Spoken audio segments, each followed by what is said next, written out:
ಬಿಟ್ಟಿದ ತನಿಖಾ ತಂಡ. ಕೊಲೆ ಮಾಡಿ ಹೊರ ರಾಜ್ಯಕ್ಕೆ ಎಸ್ಕೇಪ್ ಆಗಿದ್ದಾನೆ ಹಂತಕ ಅಂತ ಹೇಳಲಾಗ್ತಾ ಇದೆ. ಬೆಂಗಳೂರಿನಲ್ಲಿ ಬೇರೆ ಬೇರೆ ತಂಡಗಳಿಂದ ತನಿಖೆ ನಡೀತಾ ಇದೆ.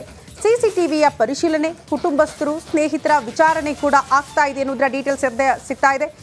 ಕಾರಣ 6 ವಿಶೇಷ ತಂಡಗಳ ರಚನೆ ಈ ಹಂತಕನನ್ನ ಪತ್ತೆ ಮಾಡೋ ನಿಟ್ಟಿನಲ್ಲಿ. ಹಂತಕ ಹೊರ ರಾಜ್ಯಕ್ಕೆ ಹೋಗಿರಬಹುದು ಅನ್ನುವಂತಹ ಅನುಮಾನದ ಮೇರೆಗೆ ಹೊರ ರಾಜ್ಯದಲ್ಲೇ ಒಂದು ತಂಡ ಬೀಡು ಬಿಟ್ಟಿದೆ. ನಿರಂತರವಾಗಿ ಶೋಧ ಮಾಡ್ತಾ ಇದೆ. ಇಲ್ಲೂ ಕೂಡ ಬೇರೆ ವಿಶೇಷ ತಂಡಗಳು ಕುಟುಂಬಸ್ಥರು, ಸ್ನೇಹಿತರು, ಅತ್ಯಾಪ್ತರನ್ನ ವಿಚಾರಣೆಗೆ ಒಳಪಡಿಸಿದ್ದಾರೆ. ಸಿಸಿಟಿವಿ ದೃಶ್ಯ ಯಾರು ಬಂದಿದ್ರು ಆ ಸಂದರ್ಭಕ್ಕೆ ಅನ್ನೋದ್ರ ಬಗ್ಗೆ ಪರಿಶೀಲನೆಗೆ ಪೊಲೀಸರು ಮುಂದಾಕಿದ್ದಾರೆ.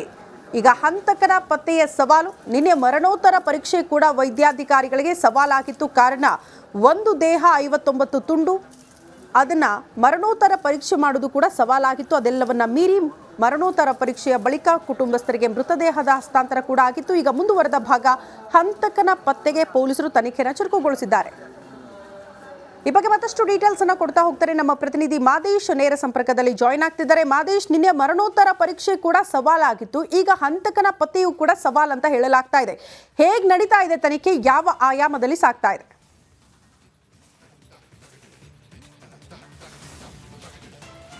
ಶ್ರುತಿ, ಈಗಾಗಲೇ ಒಂದು ಪ್ರಕರಣಕ್ಕೆ ಸಂಬಂಧಪಟ್ಟಂತೆ ಆರೋಪಿಯ ಪತ್ತೆಗೆ ಪೊಲೀಸರ ತಂಡ ಹುಡುಕಾಟ ಮಾಡುವಂಥ ಕೆಲಸವನ್ನು ಮಾಡ್ತಿದೆ. ಒಟ್ಟು 5 ತಂಡಗಳನ್ನು ರಚಿಸಿ ಆರೋಪಿಯ ಪತ್ತೆಗೆ ಮುಂದಾಗಿರುವಂಥದ್ದು. ಈಗಾಗಲೇ DCP ಶೇಖರ್ ನೇತೃತ್ವದಲ್ಲಿ ವಿಶೇಷ ತಂಡಗಳನ್ನು ರಚನೆ ಮಾಡುವಂಥ ಕೆಲಸವನ್ನು ಮಾಡಲಾಗಿದೆ.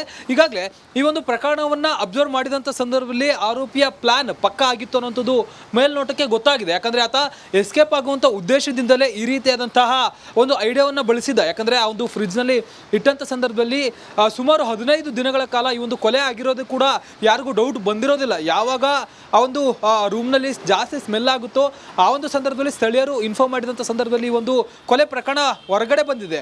ಆದರೆ ಅಲ್ಲಿವರೆಗೂ ಕೂಡ ಯಾವುದೇ ರೀತಿಯಾದಂತಹ ಒಂದಷ್ಟು ಸಣ್ಣ ಡೌಟ್ಗಳು ಕೂಡ ಯಾರಿಗೂ ಕೂಡ ಬಂದಿರಲಿಲ್ಲ. ಆದರೆ ಕೊಲೆ ಆದಮೇಲೆ ಒಂದೊಂದೇ ಸ್ಫೋಟಕ ವಿಚಾರಗಳು ಕೂಡ ಹೊರಗಡೆ ಬರ್ತಿದೆ. ಇಲ್ಲಿವರೆಗೂ ಕೂಡ ಯಾರು ಕೊಲೆ ಮಾಡಿದ್ರು ಅನ್ನೋಂಥ ಅನುಮಾನಗಳು ಜಾಸ್ತಿ ಆಗಿದೆ. ಅದರಲ್ಲೂ ಕೂಡ ಯಾವ ಒಂದು ಉದ್ದೇಶಕ್ಕೆ ಕೊಲೆ ಮಾಡಲಾಗಿದೆ ಏನು ಅನ್ನೋದಕ್ಕೆ ಸಂಬಂಧಪಟ್ಟಂತೆ ಪೊಲೀಸರಿಗೆ ಹಲವು ಚಾಲೆಂಜ್ ಆಗಿದೆ. ಇಲ್ಲಿ ಆರೋಪಿ ಯೂಸ್ ಮಾಡಿರುವಂತಹ ಒಂದಷ್ಟು ಐಡಿಯಾಗಳು ಪೊಲೀಸರ ತಲೆ ಕೆಡಿಸಿದೆ. ಅದರಲ್ಲೂ ಕೂಡ ಒಂದು ಮನೆಯಲ್ಲಿ ಯಾವುದೇ ರೀತಿಯಾದಂತಹ ಎವಿಡೆನ್ಸ್ಗಳನ್ನು ಆತ ಬಿಟ್ಟಿಲ್ಲ. ನೀಟಾಗಿ ಎಲ್ಲವನ್ನು ಕೂಡ ಆಕೆಯ ದೇಹವನ್ನು ತುಂಡು ಕತ್ತರಿಸಿ ಹೋದ್ರೂ ಕೂಡ ಆತ ಯಾವ ಕಡೆ ಹೋಗಿದ್ದಾನೆ ಅನ್ನೋದಕ್ಕೆ ಸಂಬಂಧಪಟ್ಟಂತೆ ಒಂದಷ್ಟು ಐಡಿಯಾಗಳನ್ನು ಮುಂಚೆ ಪ್ಲಾನ್ ಮಾಡ್ಕೊಂಡಿದ್ದೆ. ಯಾಕಂದರೆ ಸುಮಾರು 20 ದಿನಗಳು ಆಗಿರೋದ್ರಿಂದ ಆತ ಪ್ಲಾನ್ ಮಾಡ್ಕೊಂಡಿದ್ದ ಈ ರೀತಿಯೇ ಆಗಬಹುದು. 20 ದಿನಗಳ ಕಾಲ ಆತನಿಗೆ ಸಾಕಷ್ಟು ಟೈಮ್ ಇತ್ತು ಎಸ್ಕೇಪ್ ಆಗೋದಕ್ಕಾಗಿರ್ಬೋದು.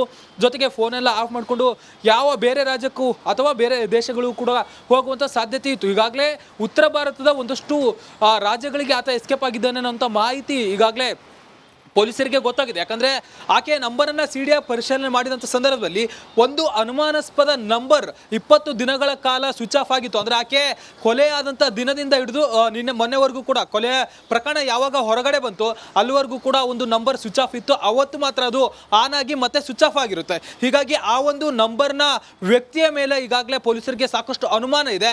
ಅದು ಬೇರೊಂದು ರಾಜ್ಯದಲ್ಲಿ, ಅದರಲ್ಲೂ ಕೂಡ ಉತ್ತರ ಭಾರತದ ಒಂದು ರಾಜ್ಯದಲ್ಲಿ ಆ ಒಂದು ನಂಬರ್ ಆಕ್ಟಿವ್ ಆಗಿರೋದು ಅಂತ ಹೇಳಿ ಗೊತ್ತಾಗುತ್ತೆ. ಈಗಾಗಲೇ ಅಲ್ಲೂ ಕೂಡ ಒಂದು ಟೀಮ್ ಬೀಳ್ಬಿಟ್ಟಿದೆ. ಮತ್ತೊಂದು ಕಡೆ ಈಗಾಗಲೇ CCTV ಫುಟೇಜ್ಗಳನ್ನು ಪರಿಶೀಲನೆ ಮಾಡುವಂಥ ಕೆಲಸವನ್ನು ಮಾಡಿದ್ರು. ಒಂದೊಂದು ಟೀಮ್ ಒಂದೊಂದು ರೀತಿಯಾದಂಥ ಕೆಲಸಗಳನ್ನು ಮಾಡುವಂಥ ಕೆಲಸವನ್ನು ಮಾಡಲಾಗ್ತಿದೆ.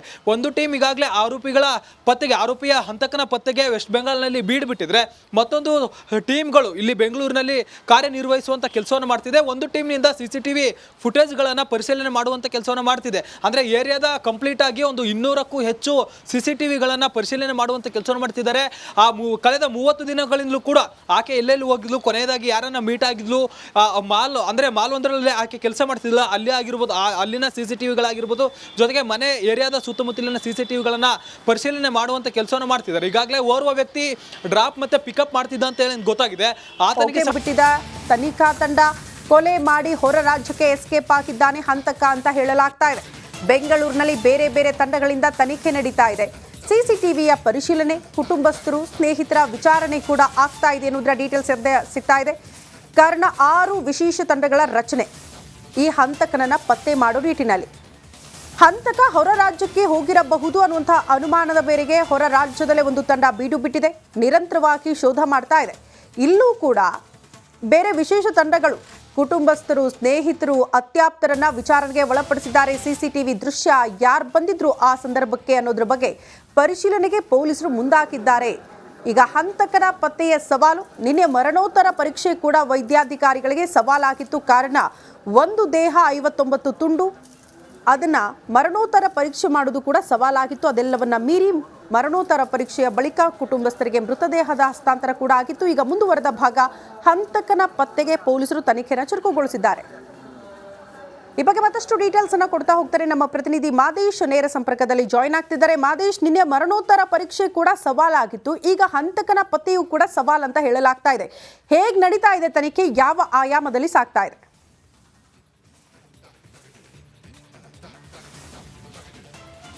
ಶ್ರುತಿ, ಈಗಾಗಲೇ ಈ ಒಂದು ಪ್ರಕರಣಕ್ಕೆ ಸಂಬಂಧಪಟ್ಟಂತೆ ಆರೋಪಿಯ ಪತ್ತೆಗೆ ಪೊಲೀಸರ ತಂಡ ಹುಡುಕಾಟ ಮಾಡುವಂಥ ಕೆಲಸವನ್ನು ಮಾಡ್ತಿದೆ. ಒಟ್ಟು 5 ತಂಡಗಳನ್ನು ರಚಿಸಿ ಆರೋಪಿಯ ಪತ್ತೆಗೆ ಮುಂದಾಗಿರುವಂಥದ್ದು. ಈಗಾಗಲೇ DCP ಶೇಖರ್ ನೇತೃತ್ವದಲ್ಲಿ ವಿಶೇಷ ತಂಡಗಳನ್ನು ರಚನೆ ಮಾಡುವಂಥ ಕೆಲಸವನ್ನು ಮಾಡಲಾಗಿದೆ. ಈಗಾಗಲೇ ಈ ಒಂದು ಪ್ರಕರಣವನ್ನು ಅಬ್ಸರ್ವ್ ಮಾಡಿದಂಥ ಸಂದರ್ಭದಲ್ಲಿ ಆರೋಪಿಯ ಪ್ಲಾನ್ ಪಕ್ಕಾ ಆಗಿತ್ತು ಅನ್ನೋಂಥದ್ದು ಮೇಲ್ನೋಟಕ್ಕೆ ಗೊತ್ತಾಗಿದೆ. ಯಾಕಂದರೆ ಆತ ಎಸ್ಕೇಪ್ ಆಗುವಂಥ ಉದ್ದೇಶದಿಂದಲೇ ಈ ರೀತಿಯಾದಂತಹ ಒಂದು ಐಡಿಯಾವನ್ನು ಬಳಸಿದ. ಯಾಕಂದರೆ ಆ ಒಂದು ಫ್ರಿಡ್ಜ್ನಲ್ಲಿ ಇಟ್ಟಂಥ ಸಂದರ್ಭದಲ್ಲಿ ಸುಮಾರು 15 ದಿನಗಳ ಕಾಲ ಈ ಒಂದು ಕೊಲೆ ಆಗಿರೋದು ಕೂಡ ಯಾರಿಗೂ ಡೌಟ್ ಬಂದಿರೋದಿಲ್ಲ. ಯಾವಾಗ ಆ ಒಂದು ರೂಮ್ನಲ್ಲಿ ಜಾಸ್ತಿ ಸ್ಮೆಲ್ ಆಗುತ್ತೋ ಆ ಒಂದು ಸಂದರ್ಭದಲ್ಲಿ ಸ್ಥಳೀಯರು ಇನ್ಫಾರ್ಮ್ ಮಾಡಿದಂಥ ಸಂದರ್ಭದಲ್ಲಿ ಈ ಒಂದು ಕೊಲೆ ಪ್ರಕರಣ ಹೊರಗಡೆ ಬಂದಿದೆ. ಆದರೆ ಅಲ್ಲಿವರೆಗೂ ಕೂಡ ಯಾವುದೇ ರೀತಿಯಾದಂತಹ ಒಂದಷ್ಟು ಸಣ್ಣ ಡೌಟ್ಗಳು ಕೂಡ ಯಾರಿಗೂ ಕೂಡ ಬಂದಿರಲಿಲ್ಲ. ಆದರೆ ಕೊಲೆ ಆದಮೇಲೆ ಒಂದೊಂದೇ ಸ್ಫೋಟಕ ವಿಚಾರಗಳು ಕೂಡ ಹೊರಗಡೆ ಬರ್ತಿದೆ. ಇಲ್ಲಿವರೆಗೂ ಕೂಡ ಯಾರು ಕೊಲೆ ಮಾಡಿದ್ರು ಅನ್ನೋಂಥ ಅನುಮಾನಗಳು ಜಾಸ್ತಿ ಆಗಿದೆ. ಅದರಲ್ಲೂ ಕೂಡ ಯಾವ ಒಂದು ಉದ್ದೇಶಕ್ಕೆ ಕೊಲೆ ಮಾಡಲಾಗಿದೆ ಏನು ಅನ್ನೋದಕ್ಕೆ ಸಂಬಂಧಪಟ್ಟಂತೆ ಪೊಲೀಸರಿಗೆ ಹಲವು ಚಾಲೆಂಜ್ ಆಗಿದೆ. ಇಲ್ಲಿ ಆರೋಪಿ ಯೂಸ್ ಮಾಡಿರುವಂತಹ ಒಂದಷ್ಟು ಐಡಿಯಾಗಳು ಪೊಲೀಸರ ತಲೆ ಕೆಡಿಸಿದೆ. ಅದರಲ್ಲೂ ಕೂಡ ಒಂದು ಮನೆಯಲ್ಲಿ ಯಾವುದೇ ರೀತಿಯಾದಂತಹ ಎವಿಡೆನ್ಸ್ಗಳನ್ನು ಆತ ಬಿಟ್ಟಿಲ್ಲ. ನೀಟಾಗಿ ಎಲ್ಲವನ್ನು ಕೂಡ ಆಕೆಯ ದೇಹವನ್ನು ತುಂಡು ಕತ್ತರಿಸಿ ಹೋದ್ರೂ ಕೂಡ ಆತ ಯಾವ ಕಡೆ ಹೋಗಿದ್ದಾನೆ ಅನ್ನೋದಕ್ಕೆ ಸಂಬಂಧಪಟ್ಟಂತೆ ಒಂದಷ್ಟು ಐಡಿಯಾಗಳನ್ನು ಮುಂಚೆ ಪ್ಲಾನ್ ಮಾಡ್ಕೊಂಡಿದ್ದೆ. ಯಾಕಂದರೆ ಸುಮಾರು 20 ದಿನಗಳು ಆಗಿರೋದ್ರಿಂದ ಆತ ಪ್ಲಾನ್ ಮಾಡ್ಕೊಂಡಿದ್ದ ಈ ರೀತಿಯೇ ಆಗಬಹುದು. 20 ದಿನಗಳ ಕಾಲ ಆತನಿಗೆ ಸಾಕಷ್ಟು ಟೈಮ್ ಇತ್ತು ಎಸ್ಕೇಪ್ ಆಗೋದಕ್ಕಾಗಿರ್ಬೋದು.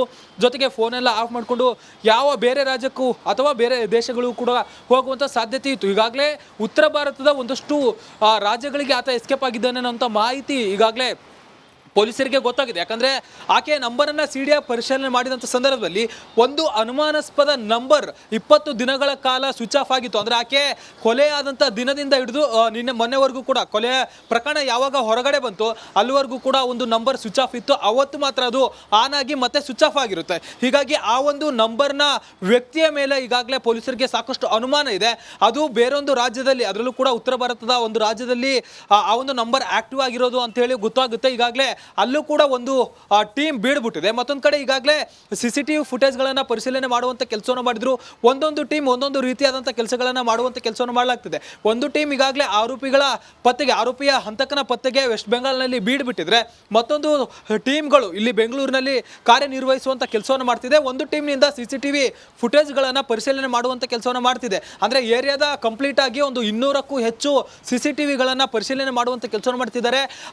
ಕಳೆದ 30 ದಿನಗಳಿಂದಲೂ ಕೂಡ ಆಕೆ ಎಲ್ಲೆಲ್ಲಿ ಹೋಗಿದ್ಲು, ಕೊನೆಯದಾಗಿ ಯಾರನ್ನ ಮೀಟ್ ಆಗಿದ್ಲು, ಮಾಲ್ ಒಂದರಲ್ಲಿ ಆಕೆ ಕೆಲಸ ಮಾಡ್ತಿದ್ದಿಲ್ಲ ಅಲ್ಲಿ ಆಗಿರ್ಬೋದು, ಅಲ್ಲಿನ CCTVಗಳಾಗಿರ್ಬೋದು, ಜೊತೆಗೆ ಮನೆ ಏರಿಯಾದ ಸುತ್ತಮುತ್ತಲಿನ CCTVಗಳನ್ನು ಪರಿಶೀಲನೆ ಮಾಡುವಂಥ ಕೆಲಸವನ್ನು ಮಾಡ್ತಿದ್ದಾರೆ. ಈಗಾಗಲೇ ಓರ್ವ ವ್ಯಕ್ತಿ ಡ್ರಾಪ್ ಮತ್ತೆ ಪಿಕಪ್ ಮಾಡ್ತಿದ್ದ ಅಂತ ಹೇಳಿ ಗೊತ್ತಾಗಿದೆ.